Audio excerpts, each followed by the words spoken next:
Hey, what's up? What's going on, y'all? Welcome back to my channel. We are going to be talking about what's this, love after lockup, y'all. So definitely make sure, if you're not a part of the family, that you go ahead and hit subscribe, turn on your post notifications. Okay, let's do this. If you a lover of love after lockup, and let me know what other shows you're watching in the comment section. I was about to say description section, y'all. All right. So yeah, this one, I mean, it was an okay episode. Let's start off talking about first Rick and Reydean. So he brought her a bunch of bathing suits. You know, she tried them on. She was feeling a little insecure about her body because she said she didn't have a tan. I guess that's like a thing. If you don't feel, regardless, if you don't feel comfortable in your own skin, then you won't feel some type of way being in front of somebody, and you're in front of cameras in the world as well. But he enjoyed her body. He was like enticed. He loved it. And I don't know, for me, he's just so into her, but it kind of, for me, I wouldn't be into him, but I guess they can work together. They got an okay vibe or look together. I got so much moisturizer on my face, y'all. So yeah, he did like all these little romantic things for her. Got like a nice little jacuzzi, had some nice little rose petals. But homie is dumb weird, because did y'all see that he ate one of the rose petals? She was like, ew, why are you eating the rose petals? He was like, oh, they're edible. She was like, no, they're not. She was like, ew, you're nasty. I was like, that's weird. Okay.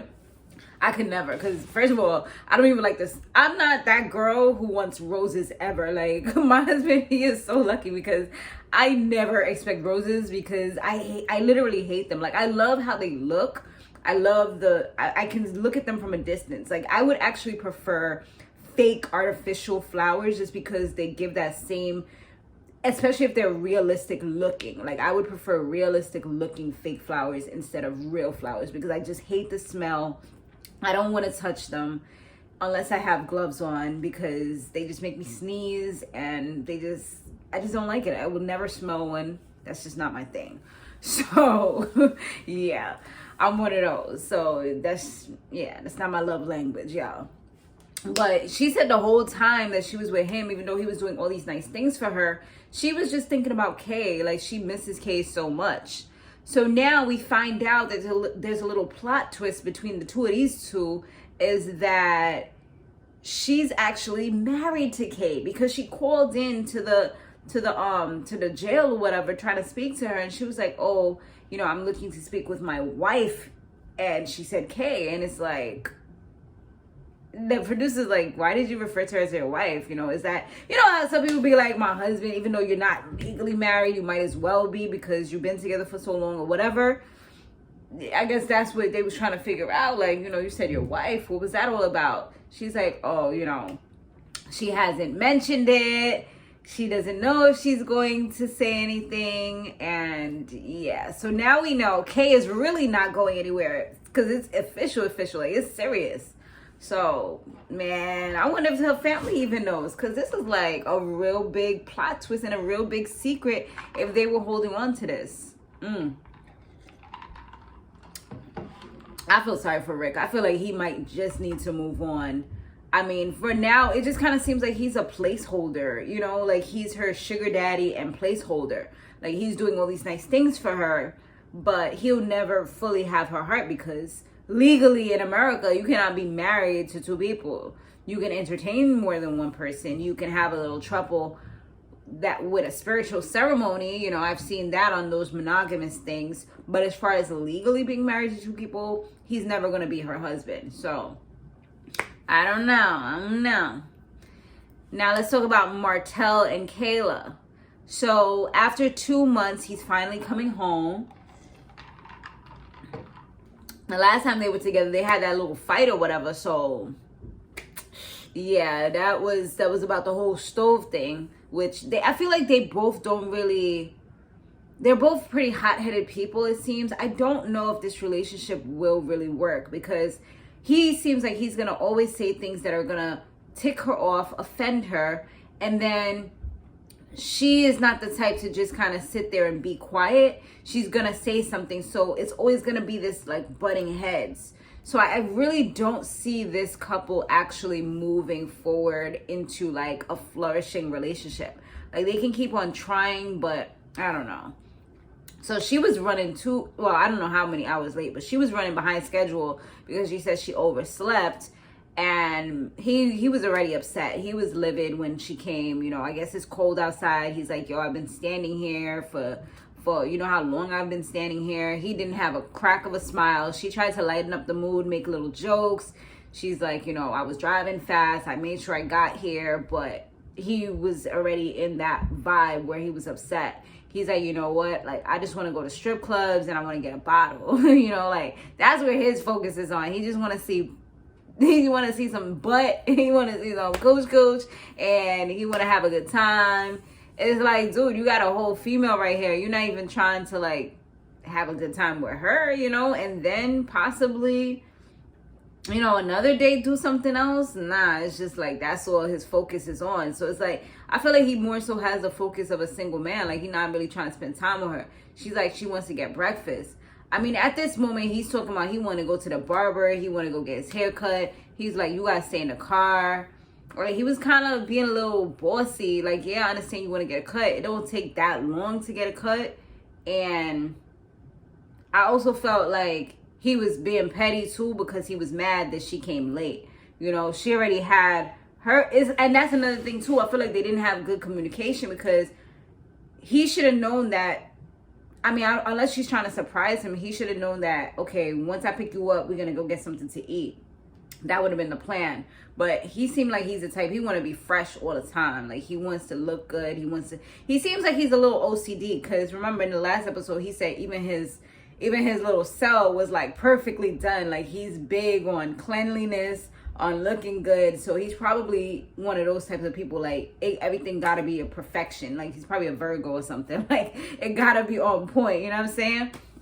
So that ended up getting her upset because he's telling her to stay in the car. She's not coming in. He's telling the producers like, y'all gotta find something to do because I'm going in by myself. And it's like now he's like, so that means she gotta wait there until he's done. She's like, you're not gonna tell me what to do in my car. You're gonna tell me sit here and wait. Like, and she sped off. Like, she was dumb pissed. So, there we go again. Like, y'all just finally come back together. And this is what's happening. You know, it's messed up. So, anyway, Antoine, he was upset that he didn't end up getting the car. So, now he was acting a little weird. The two of them is having issues. I'm like, all these couples is crazy because they're like having issues, you know? It was such a fairy tale when they were all locked up inside, and now that they're out, it's like reality is like boom, you know, like just knocking them in the head. Like, yo, it's real out here. So it looks like Lacey tried to like set him up by by writing a letter and trying to say that she was like, you know, interested in him and stuff like that. But he didn't fall for it because he knew it was her handwriting. He been knew about this, but he found that this was the most opportune time to speak about it because they were already having like a little bit of an argument. So yeah, I guess he was, like I said, he was in his feelings that he didn't get the car. Like, first of all, you say you didn't have a driver's license. That's number one. So how was you going to get the car? You know, you just going to get a car and you expect her to put it in her name and be liable for anything that happens. Like, I'm so happy that she's not a complete idiot because I would never do that. I don't do that for anybody, you know, unless it's my husband who I trust, you know. Other than that, like, no, it's not going to happen, you know what I mean? Or if I just so happen to be sharing a car with somebody or something like that, like I did with my mom years and years ago, that's the only way that I would put my name attached to somebody else. Other than that, it's like, no, it's not going to happen. So for him to be upset that she's doing it, it's like, why don't you see, like, y'all just barely met, pretty much. You just been out. And then she was saying how he's ungrateful and disrespectful. And he was like that he didn't care. He just seemed so nonchalant about everything. She gave him pillows to sleep out on the couch. And the producers kind of asked him, like, you know, have you ever cheated on her or stuff like that. I didn't really like his response because he was like, she has to believe what he tells her. He was like, that's just pretty much it. He was like, even if he did cheat on her, he would deny. He was like, that's just it. Like, that's where the story ends. Like, he's not going to snitch on himself. You know, she just has to take what he gives her. And I'm like, I mean, at the end of the day, that's true, because that's how things are going to be unless you investigate. But just to know that he has that mentality, it seems like he probably has been doing something somewhere, you know? That would be my first, like, hearing somebody talk crazy like that, like, are you fucking stupid?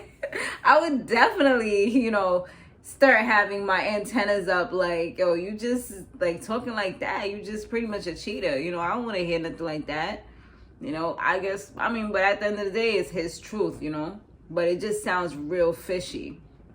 Now we have Chance and Taylor.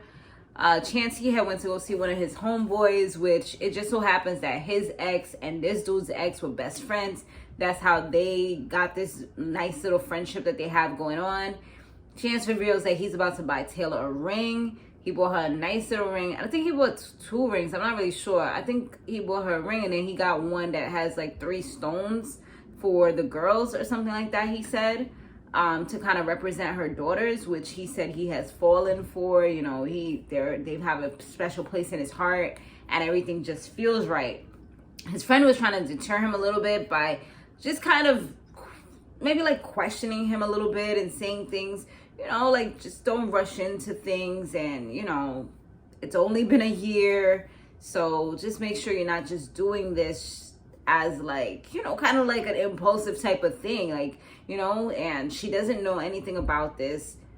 Honestly, I don't know if it's the right time, especially with everything that happened with her sister. I feel like he's just kind of rushing it, because she's still contemplating what her next move is, because she feels like she's alienated her sister. Now their sister could be going through whatever, you know, and she's not able to look after her sister and make sure that she's okay at the end of the day. So she's not really in the best place. He was going to do it that same night, but it just so happened that she ends up having an issue where she was like unwell. They thought that she could have possibly been pregnant, but lo and behold, she wasn't. It seems like she had some kind of infection, probably maybe him busting up inside of her, whatever, gave her the little germs. So yeah, she had like an infection. So they put the engagement on hold for now. But it's definitely gonna come at some point, I guess. Unless they have some like kind of crazy like argument or something, I guess. All right, let's talk about Chaz and Branwen.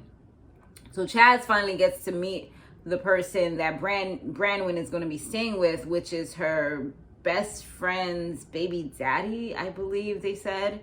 Something like that. So this guy, he's like real strict. He seems like some kind of like halfway house owner, because he's just like, I don't want anybody in my house for no amount of time. And he was like, he doesn't want anybody staying there or being in his house. So yeah, I mean, it definitely sucks for them, because it means now while she's there, he can only like pretty much pick her up. This guy like doesn't even want him like chilling in there, from what it sounds like. I guess maybe he's just like a private person perhaps, and he just, at the end of the day, every time this guy comes, they gotta be with cameras, they gotta be with a whole crew that's gonna be inside his house when he's not there or when he is there. So I'm pretty sure that could be part of it. Maybe he's just not comfortable with it, you know. But you know, he was a little nervous about the fact that she's gonna be staying with a guy, but after looking at this guy, I mean, I highly doubt anything would go down. You know, it just doesn't seem like it, unless she's the type to be with anybody. Yeah, this guy wasn't attractive at all or anything like that. So I think that kind of soothed him a little bit, you know. It kind of like made him be a little more calmer about the situation.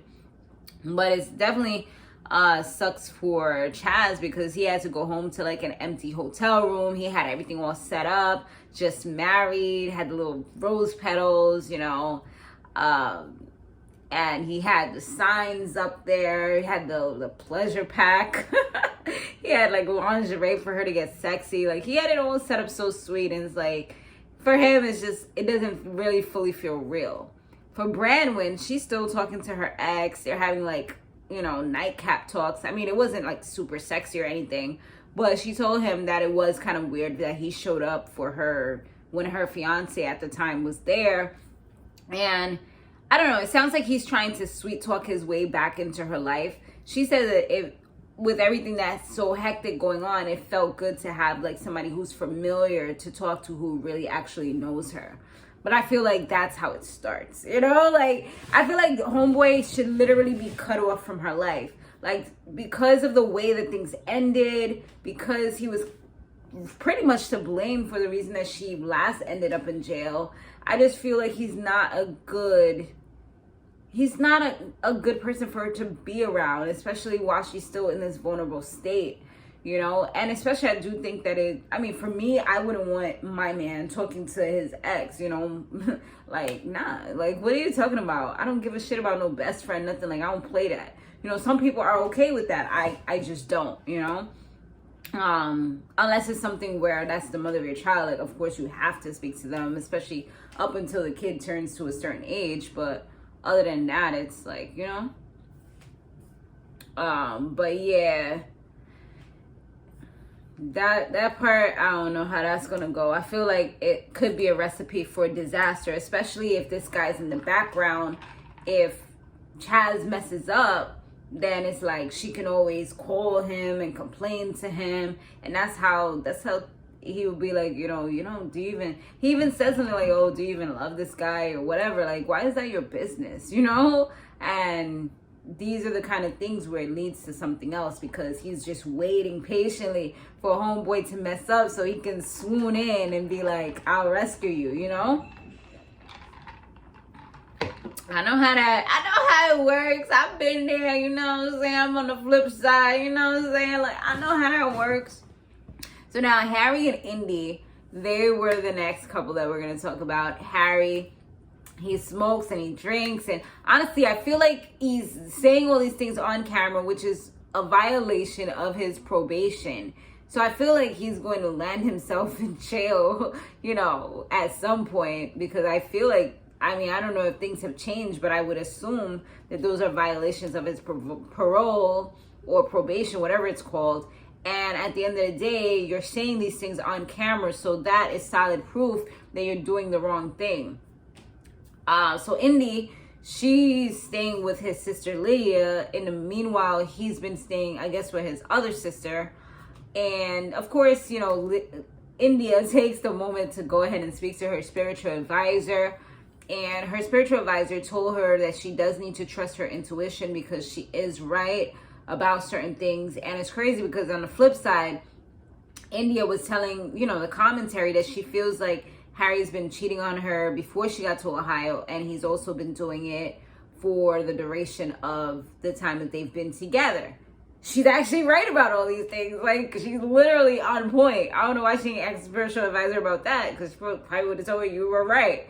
But she told her that she needs to stop letting him control everything, like control the conversations, control how she moves. And she's like, yeah, you're right. So I did see that when she spoke to him later on, when he came over, she was seeming like she was taking more control of the conversation, because this dude is he's very hot-headed. He goes from 0 to 100 real quick. And with those type of people, a lot of times from what I've seen in the past is that you tend to give them a pass, because it's like, that's how they are. You're like, and you kind of say that, like, this is how this person is. But you're kind of encouraging that bad behavior. You're encouraging them to be this way. You know, it's very possible that he could have some type of personality disorder or mood disorder, because he does flip over real quick. Like, and she mentioned that he does seem very narcissistic. And he does. It's like he does not take accountability for anything. I've seen this on many different occasions where we've seen him. It's like, even when he's in the wrong, he will not apologize. If he did apologize, I believe he said something like, if this is the way you felt. Like, nah, it's not just the way she felt. This is what happened. Like, now you're kind of diminishing the apology, because you're more so saying, well, you know, I don't feel like I did anything wrong, but if that's how you felt, then I kind of get it, you know what I'm saying? Like, I'll give you what you need to make you feel okay to move forward, but I feel like you're wrong, you know? Like, it's just so much said with the unsaid, you know? And I feel like that's what he's done many times. His PO said that his sister called and said that he hasn't been over there. And, you know, I mean, I feel like she's probably annoyed that she has this woman that's not her family in the house, and her brother who's supposed to be there is not even there. Like, where you at? I got all these obligations, these extra people in my house, but you not even doing what you supposed to be doing, you know? So that's probably, he ain't even trying to talk to his sister because he's upset that she calls his PO officer, because his PO was like, yo, if you don't give me an address, you're going back to jail. I'm going to put out a warrant for your arrest, and that's it. You know, so he feels some type of way that his sister called his PO, but it's like, you don't listen, you don't take accountability, you just do what you want to do. Like, I don't know why India is still so hell-bent on this dude, because at the end of the day, like, yeah, his love might be real, like the spiritual advisor said, but he's not protecting your heart. He's not, like she was saying, he's not doing anything with your daughter. He don't take her out. He has his own shit to think about. He has his own daughter to think about. He has his other girl to think about. You know, he's trying to keep her happy. He got a lot going on right now. You know what I'm saying? So he's just trying to have fun, it look like. You know, he's 24. She's probably like 28 or 29, something like that, because he says she's about to be 30. So I'm assuming that she's closer to the end of the scale. So, you know, she's on a different level. She's on some, I want to get married, possibly have another kid before my time is over for me to have another kid. You know, I'm getting up there in age. So that's kind of where she is, you know. But that's how it looks. I don't know. I feel like that's like just a toxic situation, and she needs to just get herself out of it, you know? It looks like her mom is going to talk to him. But, I mean, at the end of the day, he's going to do what he wants to do. Like, yeah, her mom is crazy or whatever, but I don't know. It's just a bad situation. She needs to move Shibaksai back home with her family or whoever she was living with before, and stop being so damn impulsive, especially putting your kid on here. And I'm pretty sure the other kid's either older, or the other kid, probably the father, whoever the father is like, nah, you're not putting my daughter on this show with this guy. Like, cause she doing way too much with the other kid, talking about some, oh, my poppy and all this. Like, nah, what are you doing? You know? So yeah, that's pretty much that. Thanks so much for watching, guys, and I will see you guys on the next one. Let me know what you thought down below. Laters.